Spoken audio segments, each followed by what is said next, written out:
और ये 4 नियम का पालन आप सब करिए। मैं आपको विनम्रता पूर्वक लेकिन विश्वास से कहता हूं कि ये 4 नियम का जो भी पालन करेगा, जिंदगी में बीमारी और रोग उसको कभी आएंगे नहीं। आप भी अगर ये पालन करेंगे तो बहुत अच्छा होगा। मैं भी करता हूं मेरे जीवन में।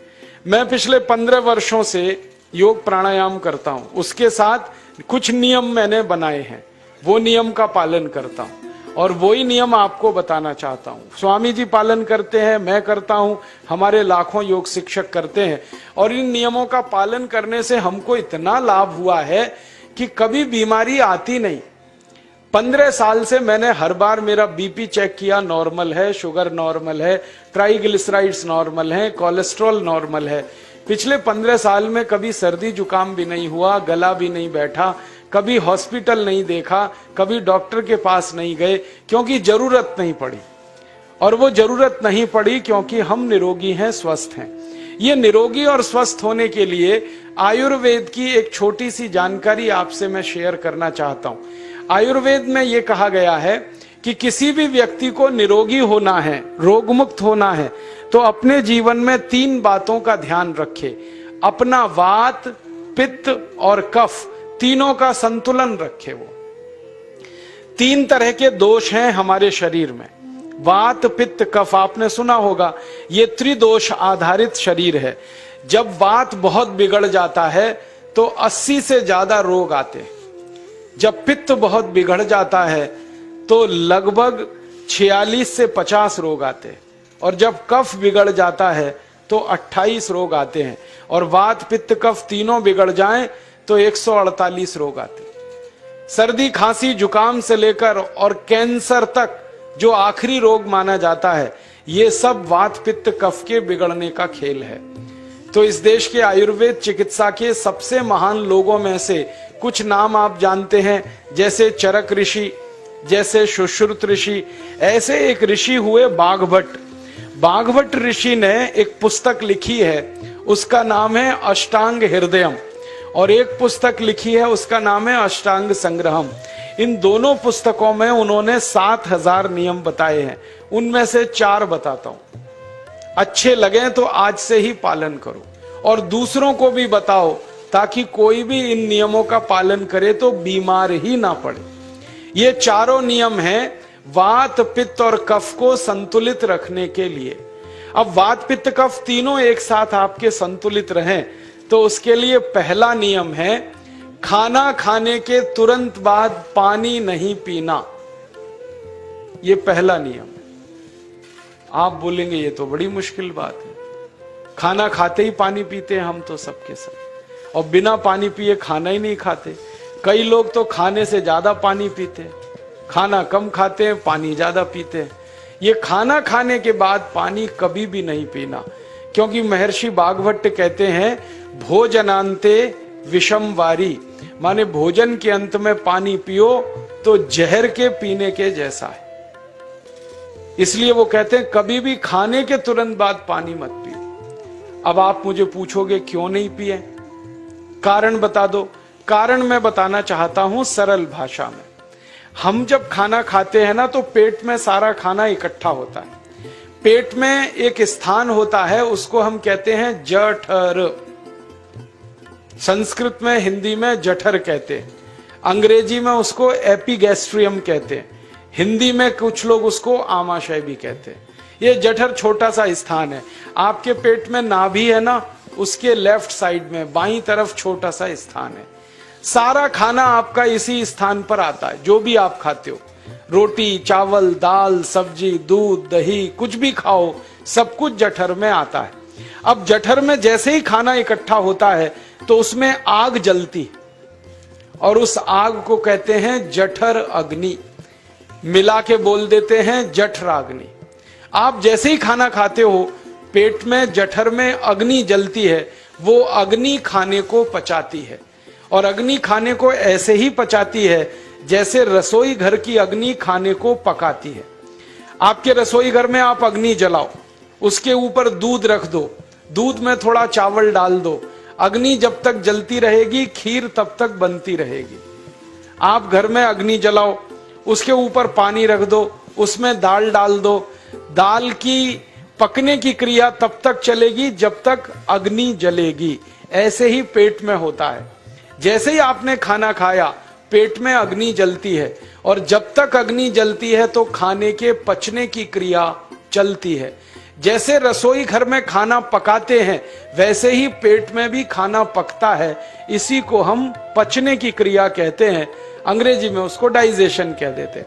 तो आपने खाना खाया, पेट में अग्नि जल गई, अब वो खाने को हजम करेगी, पचाएगी। अब मुझे एक प्रश्न का उत्तर दो आप, कि जैसे ही आपने खाना खाया पेट में अग्नि जल गई और वो खाने को पचा रही है, तुरंत आपने गट गट गट गट पानी पी लिया और खूब ठंडा पानी पी लिया, बर्फ मिलाया हुआ पानी पी लिया, फ्रिज का पानी पी लिया। क्या होने वाला है? अग्नि जलेगी कि बुझेगी? अग्नि के ऊपर पानी डालो तो अग्नि और पानी की दोस्ती नहीं है, दुश्मनी है। पानी अग्नि को बुझा देता है। तो आपने खाना खाया, अग्नि जली, पीछे से गटगट पानी पी लिया, अब अग्नि शांत हो गई, अब खाना पचेगा नहीं, तो वो पेट में पड़ा पड़ा सड़ेगा, और सड़ा हुआ खाना 100 से ज्यादा विष पैदा करेगा, और वो 100 विष आपकी जिंदगी को नरक बना देंगे और जिंदगी भर आप बीमार पड़े रहेंगे। आपको मालूम है, कई लोग कहते हैं मुझे पेट में बहुत गैस बनती है। ये गैस उन्हीं को बनती है जिनका खाना हजम नहीं होता। कोई लोग कहते हैं कि मुझे पेट में जलन होती है, ये जलन उन्हीं को होती है जिनका खाना पचता नहीं। कोई कहते हैं कि मेरे पेट में एकदम गुम हो जाता है, फूल जाता है, ये सब वो लक्षण हैं जब खाना पचता नहीं। तो खाना पचेगा नहीं तो सड़ेगा, सड़ेगा तो विष पैदा करेगा, और वो विष आपको बीमार करेंगे। इसलिए महर्षि बागभट्ट ने कहा, खाना खाते ही पानी मत पियो। समझ में आया? फिर आप बोलोगे कितनी देर तक नहीं पिए? कम से कम 1 घंटे तक। 1 घंटे बाद पानी पियो। आप बोलोगे जी 1 घंटा क्यों? ये जो अग्नि जलने की क्रिया है ये लगभग 1 घंटे तक ही चलती है पेट में, उसके बाद अग्नि अपने आप शांत हो जाती है, उसके बाद पानी पी लो। तो खाना अगर 10 बजे खाया तो 11 बजे पानी पियो, 11 बजे खाया तो 12 बजे पियो, 12 बजे खाया तो 1 बजे पियो, 1 घंटे बाद पानी पियो। अब आपके मन में यह सवाल आ सकता है कि खाना खाने के पहले पी लें क्या? हाँ पी लो, 40 मिनट पहले पेट भर के पानी पी लो। 10 बजे खाना खाना है, 9:20 पे खूब पानी पी लो, जितना पी सकते हो। 11 बजे खाना खाना है, 10:20 पे पी लो, खूब पानी पी लो, 40 मिनट पहले। आप और एक सवाल पूछ सकते हो कि अच्छा ठीक है, खाने के बाद पानी तो नहीं पिएंगे, कुछ और पी सकते हैं क्या पानी को छोड़कर? तो उसके लिए बागभट्ट जी कहते हैं कि खाने के तुरंत बाद अगर पीना है तो दही की लस्सी पियो, मट्ठा। खाने के बाद अगर तुरंत पीना है तो फलों का रस पियो, गन्ने का रस पी लो, संतरे का रस पी लो, मौसमी का रस पी लो, अनार का रस पी लो। अब आप कहोगे ये सब महंगी महंगी चीजें बता रहे हैं, गन्ने का रस, संतरे का रस, अनार का रस, पैसे तो है नहीं। तो सबसे सस्ता रस है नींबू का ही रस पी लो, शिकंजी बना के पी लो, वो तो सबसे सस्ता है। तो खाना खाने के बाद या तो दही की लस्सी पियो या रस पियो। और एक तीसरी चीज है, दूध पी सकते। तो खाने के तुरंत बाद पीना है तो दही की लस्सी या मट्ठा, खाने के तुरंत बाद पीना है तो कोई फल का रस, खाने के तुरंत बाद पीना है तो दूध। पानी 1 घंटे बाद पियो। और अगर एक बात ध्यान रखो तो अच्छा है कि सवेरे खाना खाते हैं जिसको हम ब्रेकफास्ट कहते हैं, नाश्ता, तो फलों का रस पीना अच्छा, दोपहर को खाना खाएं तो लस्सी और मट्ठा पीना अच्छा, और रात का खाना खाएं तो दूध पीना अच्छा। जो लोग इस नियम का पालन कर सकते हैं जिंदगी में कभी भी 80 रोग उनको नहीं हो सकते। वात पित्त कफ तीनों ही इस एक छोटे से नियम से संतुलित रहते हैं। तो ये पहला नियम मैंने आपसे कहा। दूसरा नियम एक और है, और वो नियम ये है कि पानी कभी भी पियो, घूट घूट भर के पियो। जैसे गरम चाय पीते हैं, गरम कॉफी पीते हैं, गरम दूध पीते हैं, एक एक घूंट भर के, एक एक सिप करके, ऐसे ही पानी पीने की आदत डालो। ये मुंह में एक बार गिलास लगा लिया, गटागट उसको खाली कर दिया, ये तरीका गड़बड़ है। एक घूंट पानी, 2 घूंट पानी एक बार में उतना ही पियो। आप बोलोगे ये क्या चक्कर है? बात ऐसी है कि एक एक घूंट पानी जब हम पीते हैं तो मुंह की लार पानी के साथ मिलकर पेट में अंदर जाती है, और ये जो मुंह की लार होती है ये क्षारीय होती है और पेट में हमेशा अम्ल बनता रहता है। तो एक घूंट पानी पिया, मुंह की लार इसके साथ अंदर गई, 2 घूंट पिया और ज्यादा गई, बार बार लार अंदर जाएगी तो क्षार पदार्थ पेट के अम्ल के साथ मिलेगा। पेट में अम्ल बनता है, मुंह में लार क्षारीय होती है। तो ये क्षार को अम्ल में मिला दिया जाए और ये अच्छे तरीके से मिलकर पेट में जाए तो कभी भी कोई व्यक्ति के पेट को अम्लता नहीं होती, एसिडिटी नहीं होती। और पेट में अम्लता नहीं होती तो रक्त में अम्लता नहीं होती, और जिनके रक्त में अम्लता नहीं होती उनकी जिंदगी में कभी भी वात पित्त कफ के असंतुलन की स्थिति पैदा नहीं होती। इसलिए पानी घूट घूट करके पीना। मैं आपको एक छोटा सा मेरा ऑब्जर्वेशन बताता हूं, परीक्षण। आप भारत देश में या दुनिया में कहीं भी जाओ, मनुष्य को छोड़कर पशु पक्षियों को देखना शुरू करो, वो पानी कैसे पीते।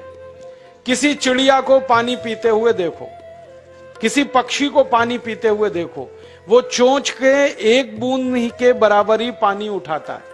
एक बार में एक बूंद पानी लेगा, फिर थोड़ी देर चोंच चलाएगा, फिर पिएगा, फिर दूसरी बूंद लेगा, फिर चोंच चलाएगा, फिर पिएगा, फिर तीसरी बूंद। एक एक बूंद पक्षी पानी पीता है। कुत्ते को पानी पीते हुए देखो, चाट चाट के पानी पीता है। शेर को पानी पीते हुए देखो, चाट चाट के पानी पीता है। जितने जानवर चाट कर पानी पीते हैं, जितने पक्षी एक एक घूंट पानी पीते हैं, किसी भी पक्षी और किसी भी जानवर को डायबिटीज नहीं है, किसी को अर्थराइटिस नहीं है, कोई पक्षी ओवरवेट नहीं है, कोई पशु ओवरवेट नहीं है। वो सब स्लिम और ट्रिम है क्योंकि वो इतने होशियार हैं कि पानी चाट के पीते हैं या घूट घूट करके पीते हैं। अब मुझे ये हैरानी होती है कि ये पशु पक्षियों को कौन सिखाता है?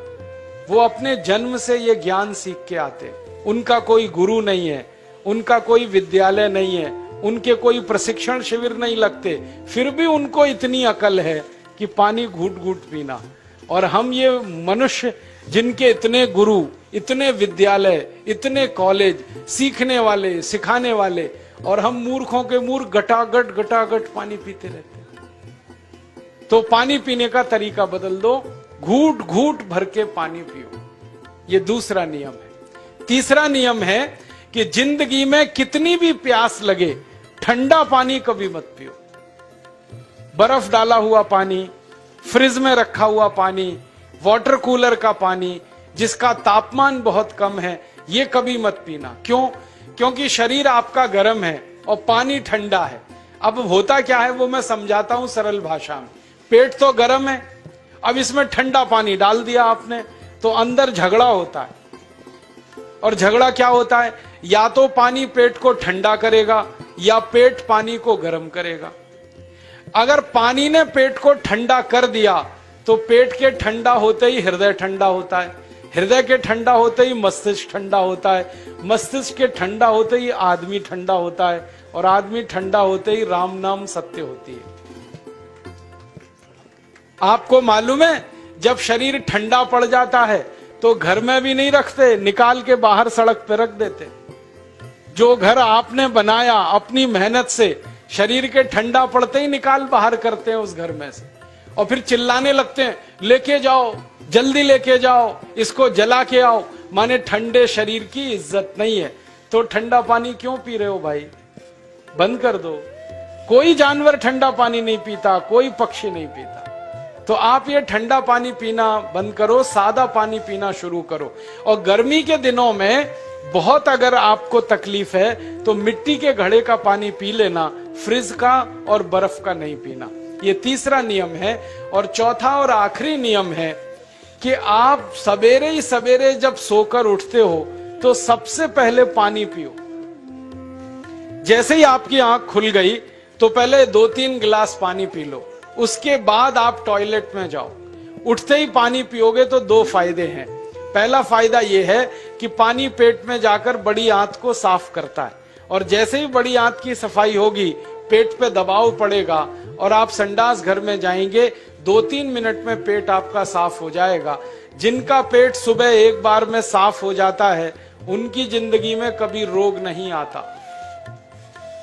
इसलिए सुबह सुबह उठते ही पेट साफ होना जरूरी है। और उठते ही पानी पियोगे तो मुंह की जो लार है वो पानी के साथ मिलकर अंदर जाएगी।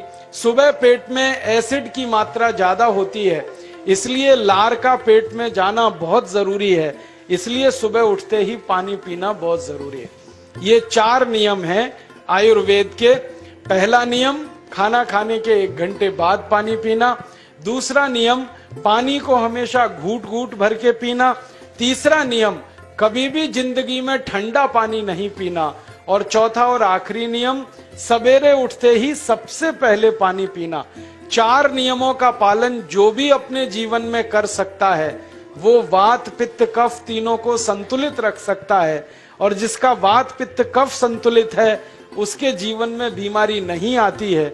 और जो बीमार नहीं पड़ते हैं वो स्वस्थ और तंदुरुस्त और सुखी रहते हैं। उनकी जिंदगी का खर्चा कम होता है और देश का भी बहुत सारा पैसा बचता है। आपको शायद मालूम है या नहीं, 1 साल में हम जब बीमार पड़ जाते हैं भारतवासी, तो साल का करीब 6 लाख करोड़ रुपया हमारा खर्च हो जाता है।